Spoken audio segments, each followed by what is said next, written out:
The massive alien ships dropped out of hyperspace like dark thunderclouds appearing in a clear sky. Hundreds of them filled the space around Earth's moon, each one bigger than any human city. Their black hulls gleamed with strange purple lights that pulsed like angry heartbeats. The ships looked like giant metal spears pointed directly at the small blue planet below. Captain Jin-Ho Kim was drinking his morning coffee in the Earth Defense Force Command Center when the alarm started screaming. Red lights flashed across every screen and wall. Officers ran between computer stations shouting orders and status reports. The coffee cup slipped from Jin-Ho's hand and crashed to the floor, but he barely noticed. "Captain Kim, we have incoming transmission from the alien fleet," called out Communications Officer Do-Yeon Park from his station. His voice shook slightly, but he kept his fingers steady on the controls. "They're broadcasting on all frequencies. Every radio, television, and internet connection on Earth is picking this up." Jin-Ho straightened his uniform and walked to the main display screen. Around him, the command center buzzed with nervous energy. Tactical Officer Mira Yoon was already pulling up star charts and defensive positions. Her dark eyes were focused and calm, but Jin-Ho could see the worry in the way she bit her lower lip. "Put it through," Do-Yeon Jin-Ho ordered. "Let's hear what our visitors have to say." The main screen flickered and filled with the image of an alien creature. It had gray-blue skin stretched tight over a skull that was too long and too narrow. Its eyes were large and black, without any visible pupils. When it spoke, its voice was deep and echoing, like thunder rolling through empty caves. "Primitive inhabitants of the third planet," the alien began, and Jin-Ho immediately noticed something strange. The creature was trying to sound scary and important, but there was something almost silly about the way it posed. It held its chin up too high and kept making dramatic gestures with its long, thin arms. "I am Admiral Vexter of the mighty Corvani hegemony. We have conquered 237 star systems. We have crushed the Velian Empire in 3 days. We have made the warrior race of Targos bow before our power. We have turned entire worlds into glass with our weapons." The alien paused, clearly expecting some kind of reaction. In the command center, everyone stared at the screen in complete silence. Then Mira Yoon made a small snorting sound. "We demand your immediate and total surrender," Admiral Vexter continued, now waving both arms in the air like he was conducting an invisible orchestra. "You will submit to the will of the Corvani hegemony. You will serve us without question. Any resistance will result in the complete destruction of your pathetic little world." Do-Yeon Park was the first one to crack. He put his hand over his mouth, but a small giggle escaped anyway. The sound seemed to break some kind of spell in the room. Mira Yoon started shaking, trying to hold back laughter. Even the normally serious Lieutenant Sun-Ho Lee was grinning. "Are you serious right now?" Jin-Ho said out loud, forgetting that the transmission was still active. "Did this guy just threaten us while doing jazz hands?" That was it. The entire command center exploded in laughter. Do-Yeon fell out of his chair, giggling. Mira Yoon was laughing so hard she had tears in her eyes. Officers who had been terrified just moments before were now pointing at the screen and making jokes. On the screen, Admiral Vexter looked confused. His dramatic pose froze halfway through another grand gesture. His large black eyes seemed to get even bigger. "Did they just?" he started to say, then stopped. Behind him, other alien officers could be seen whispering to each other and looking very worried. "Oh my God," Mira managed to say between laughs. "He looks like my drama teacher from high school. Remember how Mr. Park used to do Shakespeare? That's exactly the same voice." Silence. Admiral Vexter shouted, his voice cracking slightly. "You dare mock the mighty Corvani hegemony." This only made everyone laugh harder. Jin-Ho wiped tears from his eyes and tried to compose himself.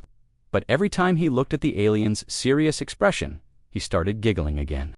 "I'm sorry," Jin-Ho said, still chuckling. "It's just that you're being so dramatic. Like really dramatic. Are you reading from a script or something?" The alien admiral's mouth opened and closed several times without any sound coming out. He looked like a fish that had been pulled out of water. "This is not the response we expected," he finally said, his voice much quieter now. "What did you expect?" asked Mira, who had managed to stop laughing long enough to speak. "Did you think We'd all faint or something. That speech was like something from a bad movie. By now, the news of the alien arrival and the humans' reaction was spreading across Earth's internet faster than light. Social media exploded with memes and jokes.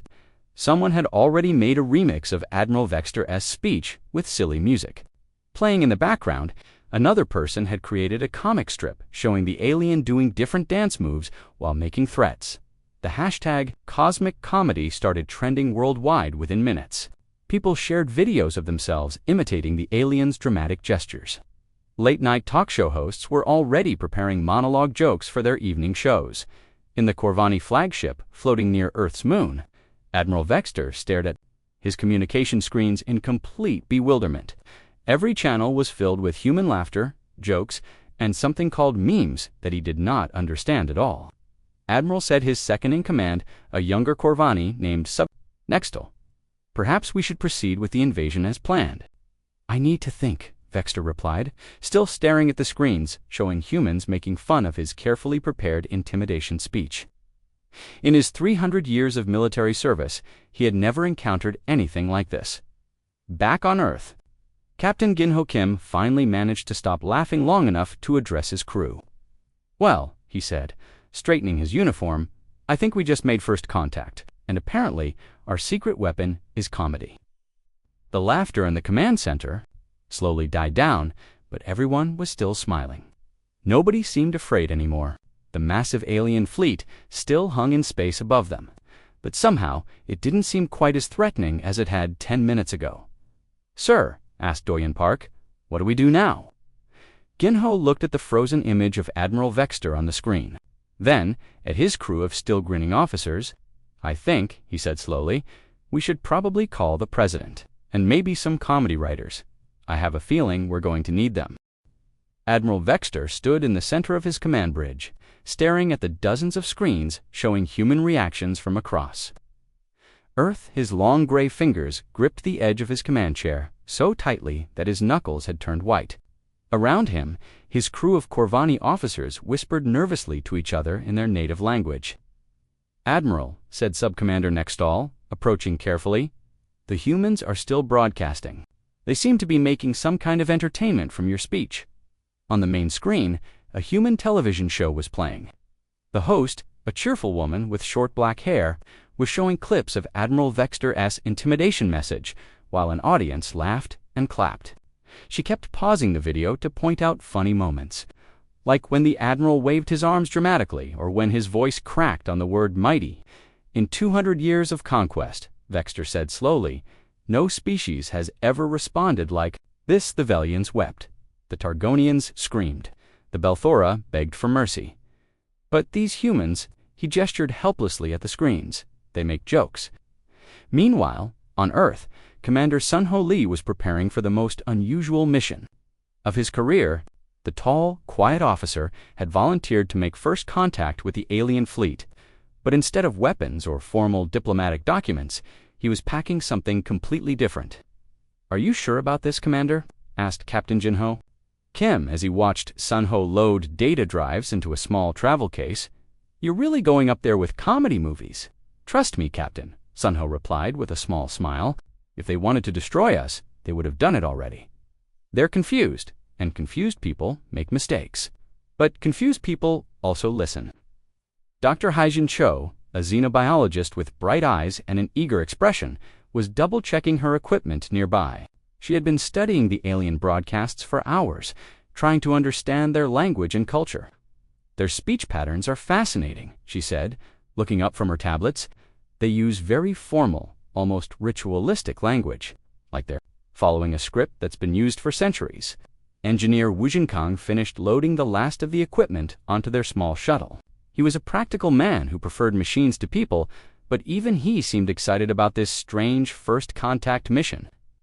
I've loaded every funny movie we could find, he said.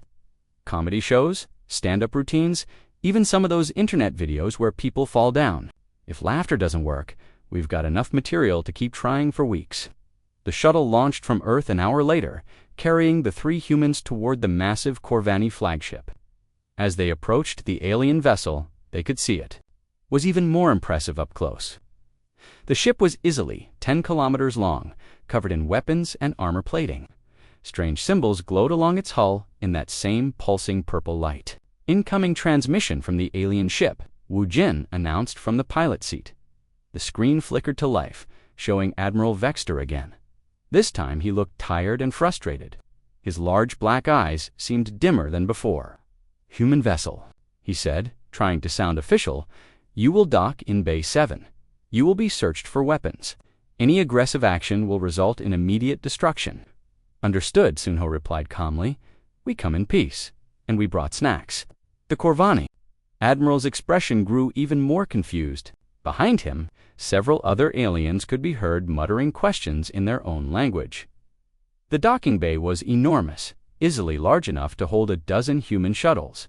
As the three humans stepped out of their ship, they were surrounded by Corvani soldiers. The aliens were tall and thin, wearing dark armor that made them look even more intimidating. But after watching their admiral's performance earlier, the humans found it hard to be scared. "They look like basketball players wearing Halloween costumes," Haijin whispered to her companions, trying not to smile. The soldiers led them through long corridors filled with strange technology and glowing panels. Everything on the ship seemed designed to look scary and impressive. The walls were covered in sharp angles and dark metal. Red lights pulsed ominously overhead. "Someone really went overboard with the evil spaceship theme," Wujin muttered under his breath. They were brought to a large room where Admiral Vexter waited with several other high-ranking officers. The room was clearly meant to intimidate visitors. The ceiling was very high, and the Admiral sat on a raised platform that made him look taller and more important. Dark banners hung from the walls, covered in alien symbols that probably meant something threatening. "I am Admiral Vexter of the Corvani Hegemony," he began, using the same dramatic voice from his earlier broadcast. "You will explain why your species responds to our power with mockery instead of fear." Sunho stepped forward, carrying his case. Of data drives, he looked completely relaxed, like he was visiting friends instead of enemy aliens. "Admiral," he said politely, "we laughed because your presentation reminded us of our entertainment media. We have stories about evil empires and threatening aliens, and you sounded exactly like the villains in those stories." "Villains," Vexter repeated, confused by the word. "Bad guys," Haijin explained helpfully. "In our stories, the villains always give big speeches about how powerful they are and how everyone should fear them. But the heroes always win in the end, usually by being clever or brave or working together." The Corvani officers looked at each other uncertainly. This was clearly not going according to their usual plan. "We brought some examples," Sunho continued, opening his case. "Would you like to see what we mean?" Before Vexter could answer, Wu Jin had already set up a portable projector. The first video began playing on the wall behind the Admiral's chair. It was a compilation of dramatic villain speeches from human movies, edited together with silly music. The Corvani watched in stunned silence as human actors delivered over-the-top threats while dramatic music played. Some of the villains wore ridiculous costumes. Others made the same grand gestures that Admiral Vexter had used in his broadcast. "This is how we see threatening speeches," Sunho explained gently. "They're dramatic and impressive, but also kind. Funny, the villains take themselves so seriously that they become entertaining instead of scary." One of the younger Corvani officers made a sound that might have been a laugh, then quickly covered his mouth with his hand. Admiral Vexter shot him a sharp look. "Are you saying," Vexter asked slowly, "that we sound like your fictional villains?" "Well," Haijin said diplomatically, "there are definitely similarities." The next video started playing automatically. It was a compilation of humans imitating Admiral Vexter's speech, complete with the dramatic arm gestures and serious facial expressions. One video showed a small human child doing the impression, which made it even funnier. For the first time in his long military career, Admiral Vexter found himself looking at his own behavior from an outside perspective. The grand gestures that had always seemed powerful and intimidating suddenly looked ... silly. "This is impossible. We have conquered hundreds of worlds." Maybe Sunho suggested. "Gently, you conquered them because they were too scared to see how funny you looked while doing it." The room fell silent, except for the sound of humans laughing in the videos. For the first time in centuries, the mighty Corvani hegemony had No idea what to do next. 3 days had passed since the first meeting between humans and Corvani, and the situation had become even stranger than anyone could have imagined. What started as an alien invasion had somehow turned into the galaxy's first interspecies comedy. Workshop. Captain Taeyeon Bae stood on the observation deck of Defense Station New Seoul, watching through the massive windows as small Corvani shuttles traveled back and forth between their fleet and the human stations. The aliens who had come to conquer Earth were now coming to learn about something they had never experienced before: humor. Captain Bae called Communications Officer Mingi Park from her station. "We have another request from the Corvani flagship. They want to know if we can explain why humans find it funny when someone slips on a banana peel." Taeyeon shook his head in amazement. "Tell them we'll add it to tomorrow's lesson plan, right after we cover sarcasm and puns." In the station's main conference room, Dr. Yoona Han was conducting what might have been the most unusual anthropology class in human history. The cultural experts sat at a round table with 6 Corvani officers, including the young subcommander Nextal, who had been the first alien to accidentally laugh. "Humor serves many purposes in human society," Dr. Han explained patiently. "It helps us deal with stress, connect with other people, and sometimes it helps us see problems from a different angle." The Corvani listened with intense concentration, taking notes on their strange electronic devices. Their large black eyes never left her face, as if they were afraid of missing some crucial piece of information. "But why do you laugh when someone falls down?" asked Nextel, genuinely puzzled. "In our society, if someone falls, we help them up. We do not make sounds of amusement." "Well," Dr. Han said thoughtfully, "we help them up too. But we might laugh first, especially if they're not really hurt, and if the fall was caused by their own clumsiness, it's not mean-spirited. It's more like we're laughing at the unexpected silliness of the situation." Another Corvani officer, Commander Zaldine, raised his thin hand. "This concept of silliness is difficult for us to understand in our culture. Everything must have a purpose. Every action must advance our goals or strengthen our position." "That sounds exhausting," Dr. Han replied with a gentle smile. "Don't you ever do things just because they're fun?" The Corvani officers looked at each other with expressions that could only be described as confused panic. The word fun seemed to be completely foreign to them.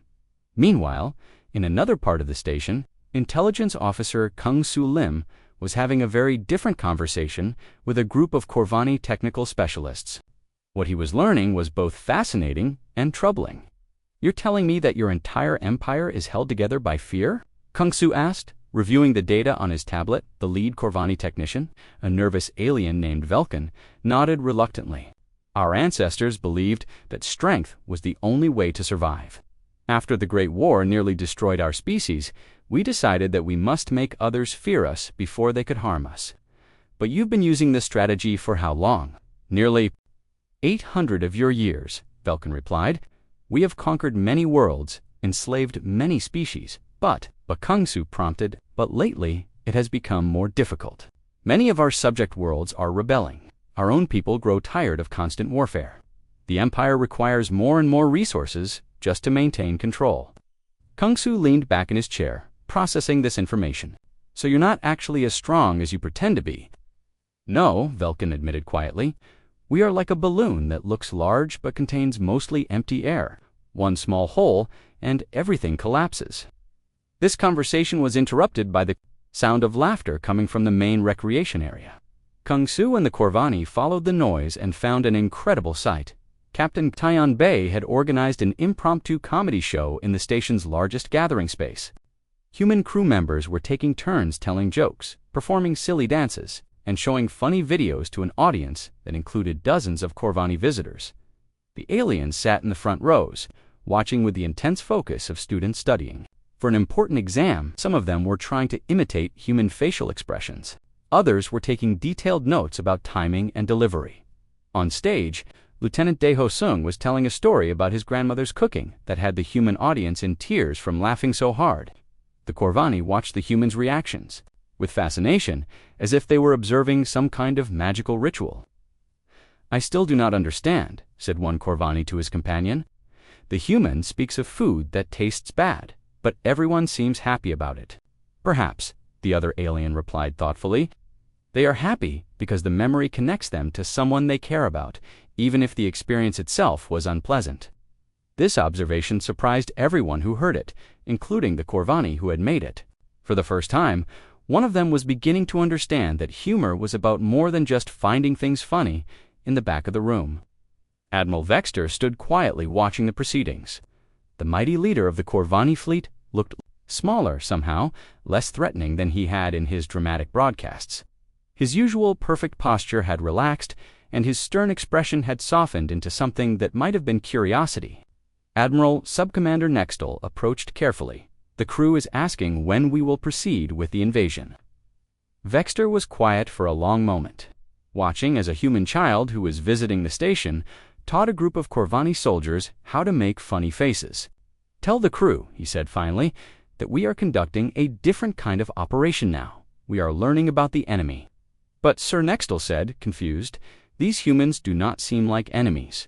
"No," Vexter agreed slowly, "they do not." Later, that evening, Dr. Yuna Han was reviewing her notes when she made a startling discovery. She had been analyzing recordings of Corvani speech patterns and had found something hidden beneath their formal, threatening language. "Captain Bay," she called excitedly over the intercom, "you need to see this."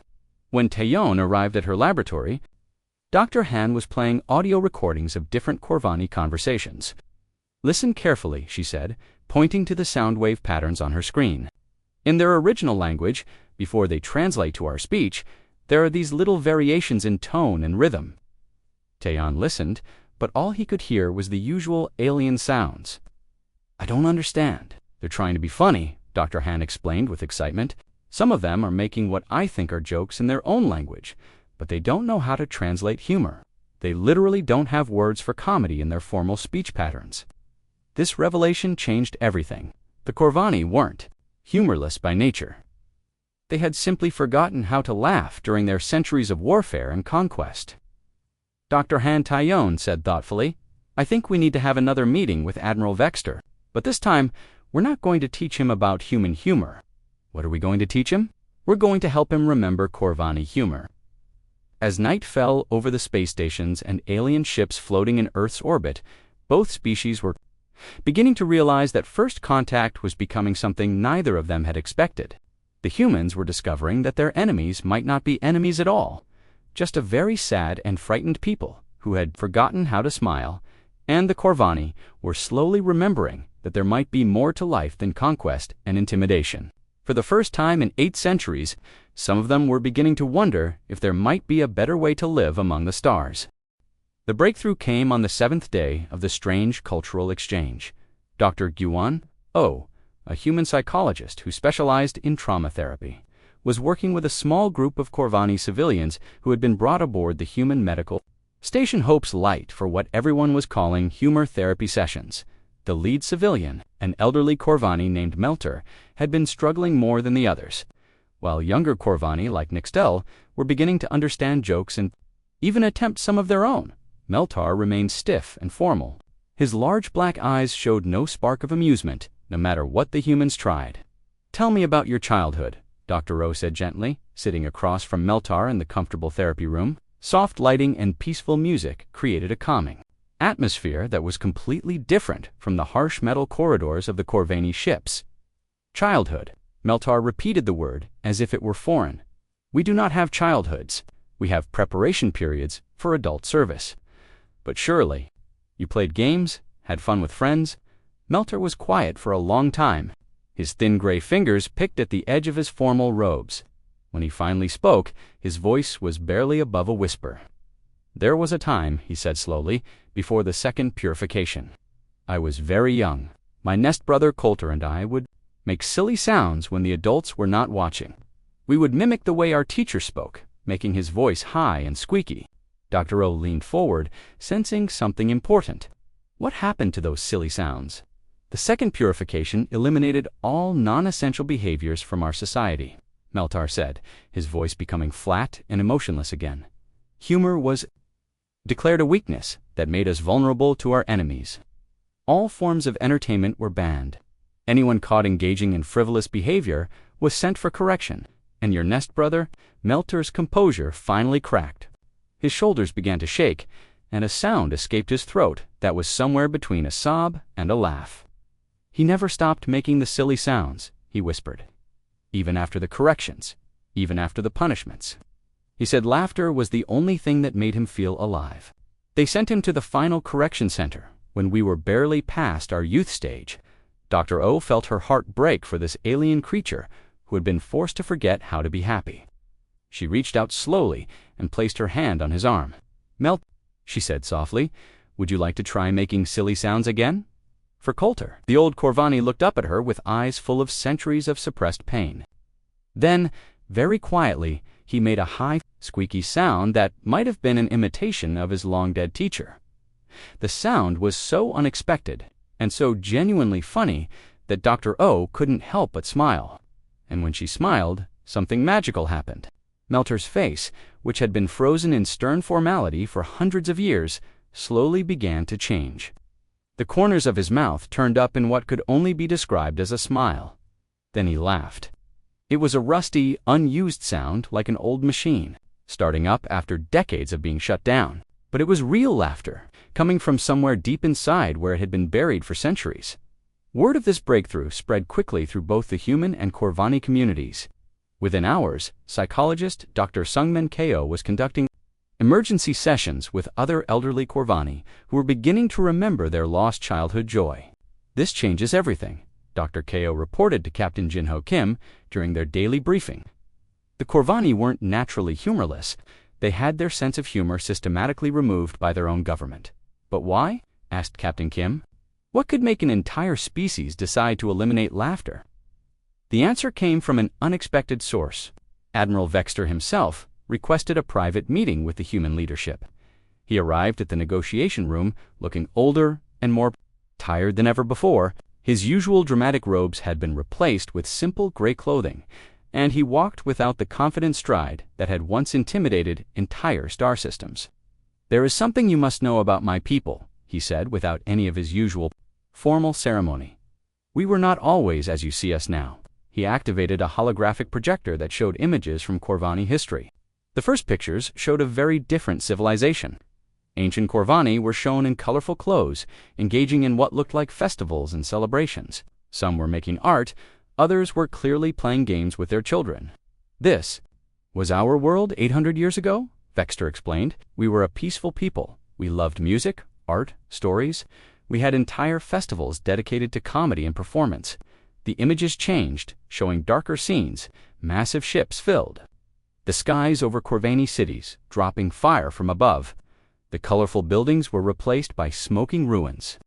Then the Devourers came," Vexter continued, his voice heavy with old pain. "They were a machine race that consumed organic life to fuel their technology. They nearly destroyed us completely. Only a few thousand Corvani survived, hiding in deep shelters."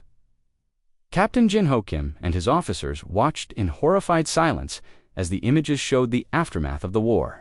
Refugee camps, rationed food, children who looked nothing like the happy youngsters from the earlier images. "When we finally rebuilt our civilization," Vexter said, "our new leaders decided that our peaceful nature had made us weak.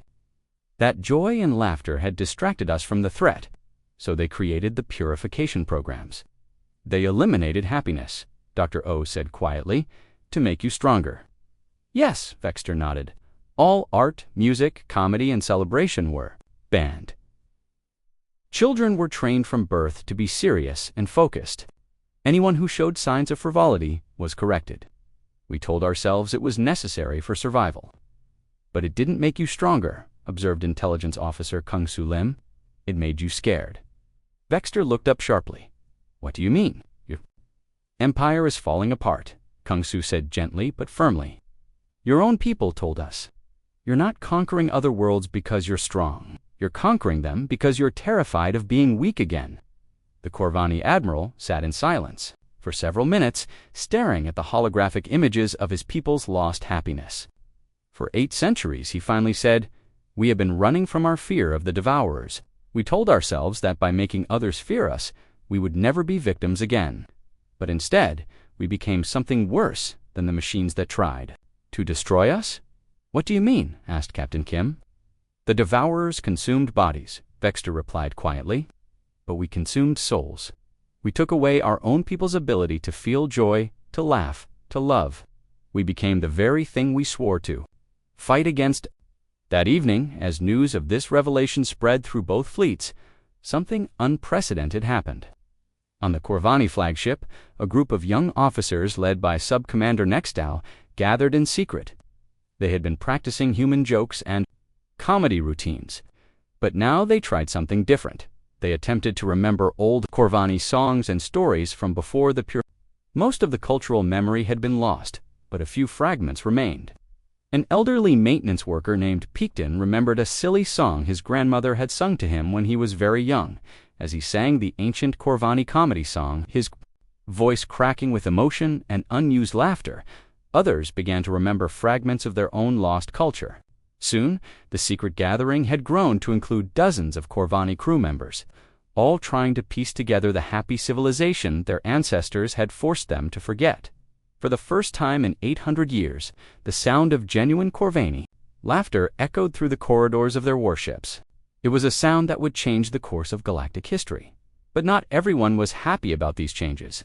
In the deepest levels of the Corvani fleet, the old guard officers were beginning to plan something desperate to stop what they saw. As the contamination of their pure, efficient society, the revolution of laughter was about to face its greatest test. The crisis began at dawn on the 10th day when Admiral Vexter's personal communication system started screaming with emergency alerts. Reports were flooding in from across the Corvani Empire, and every single one brought the same impossible news. Their subject worlds were laughing on Earth. Diplomat Hounshin was coordinating the most unusual military operation in human history from her command center in Geneva. Banks of computers showed star maps where dozens of alien worlds were marked with blinking indicators. Each light represented a planet where human comedy broadcasts had somehow reached the local population. Status report from the Velian system called out her assistant, Lieutenant Borum Choi. The local population has started making jokes about their Corvani governors. They're sharing something they call funny pictures that make fun of the occupation forces. The Targonian rebels report similar activity. Added communications specialist Yaren Nam. They say their people are laughing so hard at Corvani intimidation tactics that they've stopped being afraid. Hound studied the reports with growing amazement. What had started as a simple first contact situation was somehow spreading across hundreds of light years of space. Human television signals, comedy shows, and internet content were being broadcast by rebel groups throughout the Corvani Empire. How is this even possible? She muttered to herself. The answer came from military strategist Yin Wu-Yun, who had been working with rebel communication networks for the past week. The rebels have been monitoring our signals since the first day, he explained, pointing to his tactical displays. When they saw how he handled the Corvani fleet, they started copying our broadcasts and spreading them through their own networks. Every joke we make about the Corvani gets transmitted to dozens of worlds within hours. On the main screen, they could watch real-time footage from a Beltharian colony world. The local aliens, who looked like large purple cats, were performing what appeared to be a comedy show. They were imitating Corvani officers, mimicking their dramatic gestures and formal speech patterns, while an audience of hundreds laughed and cheered. "Look at that," Hound said, pointing to the screen. "They're doing exactly what we did. They're making the Corvani look ridiculous instead of frightening." But the revolution of laughter was not without its dangers. Deep in the Corvani flagship, a group of traditionalist officers, led by War Commander Draktos, had been planning their response to what they called the Great Contamination.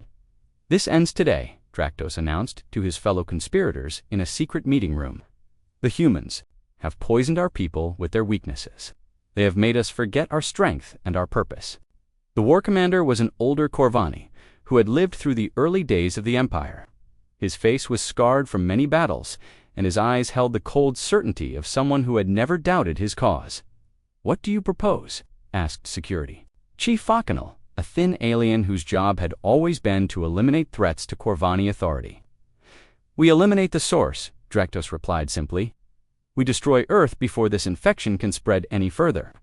Then we purify our own people of this contamination, who had become skilled at moving through the ship's service corridors without being detected." The young officer had been keeping watch on the traditionalist faction worried about exactly this kind of reaction. As soon as the meeting ended, Nixtel rushed to find Admiral Vexter. He found the fleet commander in his private quarters, watching human comedy shows with an expression that could only be described as wonder. Admiral Nextel said urgently, "War Commander Drakdos is planning to attack Earth. He's convinced." Several other senior officers to support him. Vexter looked up from the screen where a human comedian was telling jokes about alien invasions. For a moment, the Admiral's face showed the internal struggle between his old military training and his new understanding. "How many ships does he control?" Vexter asked quietly. "Nearly a third of the fleet, sir." The older officers, who still believe in the old ways, Vexter stood slowly, his tall frame casting shadows in the dimly lit room. "And the rest of the fleet. The younger officers follow you, Admiral, but many of them are conflicted. They don't know whether to embrace these new ideas or return to our traditional methods." On Earth, the human leadership was becoming aware of the growing tensions within the Corvani fleet. Captain Ginho Kim received an encrypted message from Nextel warning about the planned attack. "We have a problem," he announced during the emergency meeting in the Seoul Defense Center. "The Corvani fleet is splitting into two factions. One side wants to continue learning about humor and peaceful cooperation. The other side wants to destroy us before we can corrupt their empire any further."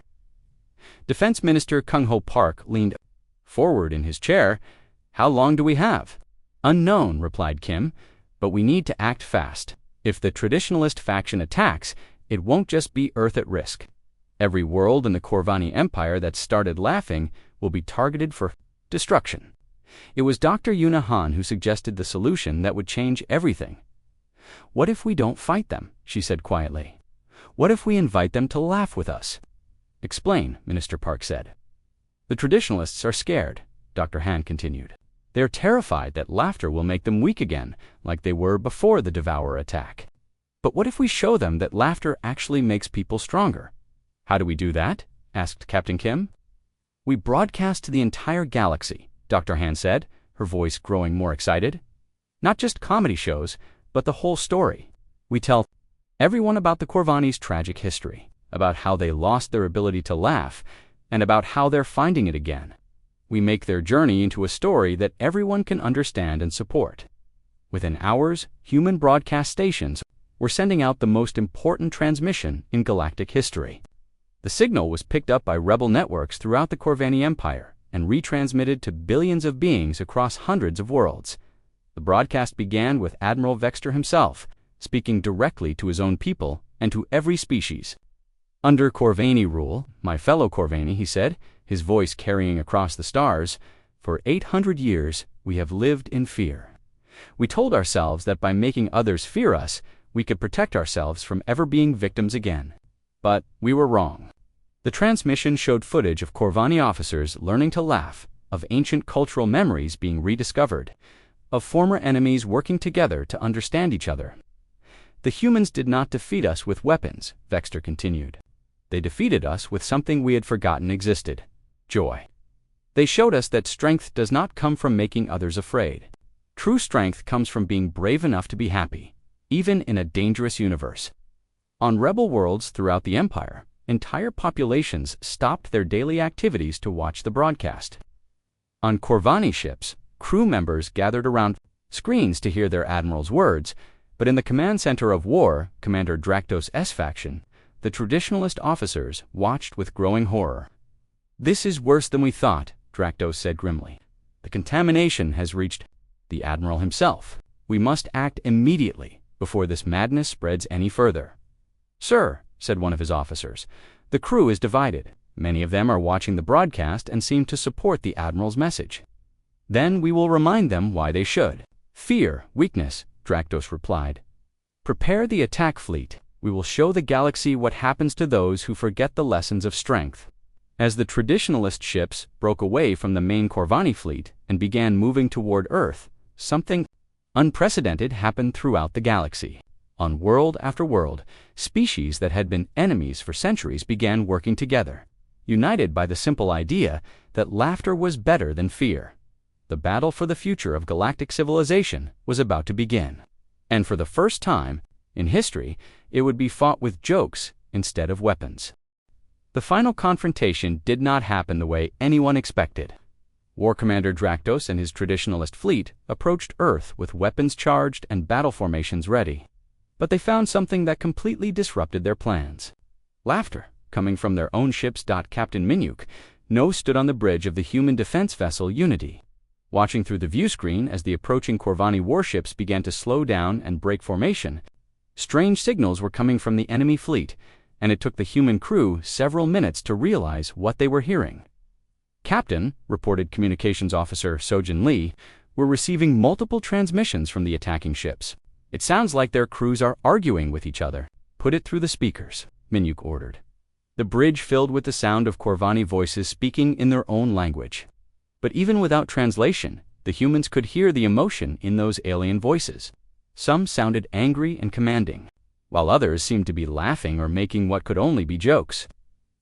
"Translation coming through now," announced Technical Specialist Yoongjung Park. "It appears that many of the crew members on the traditionalist ships have been infected by the humor broadcasts. They're refusing to attack Earth." On the flagship of War Commander Drakdos, chaos had erupted throughout the ship. The War Commander stormed through the corridors, trying to restore order among his troops. But everywhere he went, he found small groups of Corvani sharing human comedy videos and attempting their own jokes. "This is mutiny," Drakdos shouted at a group of young officers who were gathered around a communication screen. "You are dishonoring 8 centuries of Corvani strength." One of the officers, an engineering specialist named Tukvan, looked up at his commander with something that might have been pity. "War Commander," he said gently, "we have been listening to the broadcasts from our home worlds. Our families are laughing for the first time in their lives. Our children are learning to play games instead of military drills. How can we destroy the people who gave us back our joy?" "Joy is weakness," Drakdos roared. "Joy is what made us vulnerable to the Devourers." "No," said another voice from behind. Drakdos turned to see Admiral Vexter entering the corridor, accompanied by Sub-Commander Nextel and several other officers who had remained loyal to the new way. "Fear is what made us vulnerable," Vexter continued calmly. "Fear made us forget who we really were. Fear turned us into the very monsters we swore to fight against." Drakdos drew his weapon, a sleek energy pistol that hummed with deadly power. "I will not let you destroy our empire with this human contamination." "Look around you, old friend," Vexter said sadly. "The empire is already gone. Our people are choosing happiness over conquest. Our subject worlds are choosing cooperation over submission. We can either adapt to this new reality or be swept away by it." At that moment, something happened that no one could have predicted. From somewhere deep in the ship came the sound of music. Ancient Corvani music that had been banned for 8 centuries was playing over the ship's communication system. The melody was simple and joyful. Nothing like the harsh military marches that had replaced traditional Corvani culture. As the music played, crew members throughout the ship began to remember fragments of old songs, old stories, old celebrations that their grandparents had whispered to them in secret. Drakdos stood frozen, his weapon still pointed at Admiral Vexter, but his scarred face showed confusion and something that might have been pain. "I remember this song," he whispered. "My nest mother used to sing it when she thought no one was listening." "We all remember," Vexter said gently. "Deep down, we all remember what we used to be before the fear took over." The weapon slipped from Drakdos' grasp and clattered to the floor.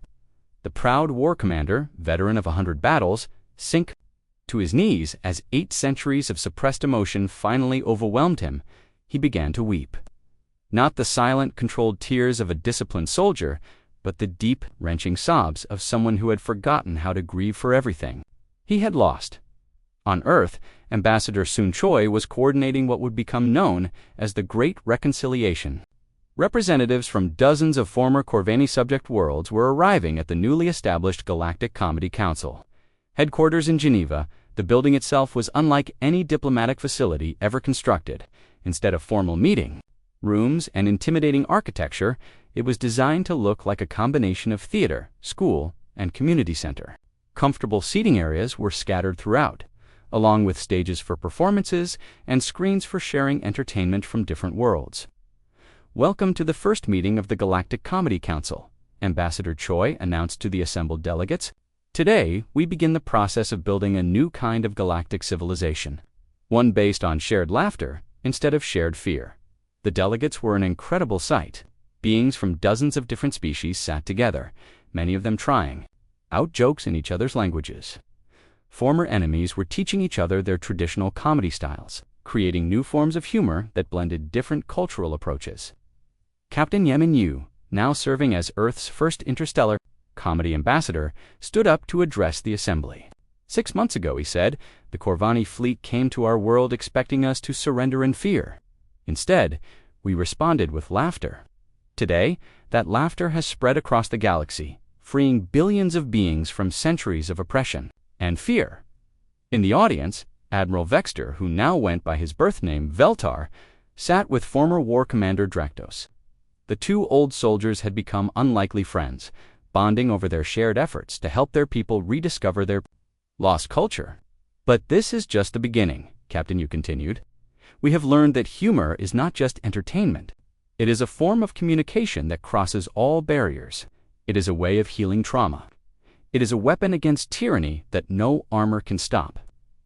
The presentation was interrupted by enthusiastic applause and what sounded like laughter from dozens. Of different species, each alien race had their own way of expressing amusement, creating a symphony of joy that filled the Great Hall. Later that evening, the first Galactic comedy tour was officially launched. Human comedians Unwoo Eseo and Yuri Kim took the stage alongside reformed Corvani performers and entertainers from the liberated worlds. Ladies, gentlemen, and beings of all classifications, Unwoo announced to the mixed audience, "Welcome to the show that proves laughter really is the universal language." The performance that followed was unlike anything the galaxy had ever seen. Jokes were translated not just between languages, but between completely different ways of thinking. Physical comedy bridged the gap between species with different body types. Storytelling traditions from dozens of worlds were woven together into new forms of entertainment. In the months that followed, the transformation of galactic civilization continued at an incredible pace. The former Corvani Empire dissolved peacefully as its member worlds chose independence and cooperation over conquest and submission. Comedy clubs opened on worlds where laughter had been banned for generations. Universities began teaching humor studies alongside traditional subjects. Diplomatic corps included comedians as cultural ambassadors. The Devourers, the ancient machine enemy that had traumatized the Corvani so long ago, were eventually contacted by the new Galactic Alliance. When the machines discovered that organic beings had developed a defense against fear itself, they abandoned their consumption of life and chose instead to learn about this strange thing called humor. Even mechanical beings, it turned out, could appreciate a good joke. Years later, when historians tried to understand how a simple first contact situation had transformed an entire galaxy, they would point to one simple truth. Sometimes the best way to defeat your enemies is to help them remember how to smile. The galaxy had learned that laughter was not a sign of weakness, but the ultimate expression of strength. It took courage to be happy in a dangerous universe, and courage was something that could spread from world to world faster than any weapon. The Corvani fleet had come to intimidate, but they had met something more powerful than fear, the unstoppable force of shared joy. And in the end, that joy had set everyone free.